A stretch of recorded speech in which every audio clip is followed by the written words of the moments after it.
ایک دفعہ کا ذکر ہے کہ علی نام کا ایک لڑکا کسی شہر میں رہتا تھا۔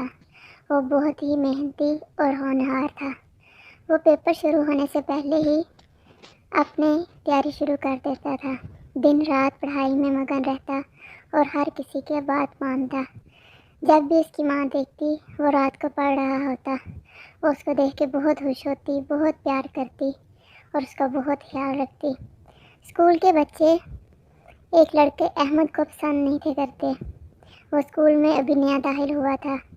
سب اس سے دور رہتے تھے اور وہ پڑھائی میں کچھ کم بھی تھا۔ علی کو یہ بات اچھی نہ لگی۔ وہ اس کو سمجھاتا، اپنے ساتھ اس کو بھی پڑھاتا۔ احمد روز اس کے گھر آ جاتا اور دل لگا کے پڑھتا۔ آہستہ آہستہ وہ پڑھائی میں اچھا ہونے لگا اور علی کے ساتھ مل کے ہر اچھا کام کرتا۔ اس کے ماں باپ نے اس کے لیے خوب دعائیں کی اور آخرکار جب امتحانات ہو گئے اور نتیجہ نکلا تو ان دونوں نے اچھے نمبروں سے پاس کیا۔ علی کی پہلی پوزیشن تھی جبکہ احمد نے اچھے نمبروں سے پاس کر لیا۔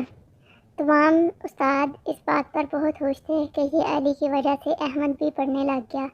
اس کے دوستوں کو بہت شرمندگی ہوئی، انہوں نے معافی مانگی اور سب مل کر رہنے لگے۔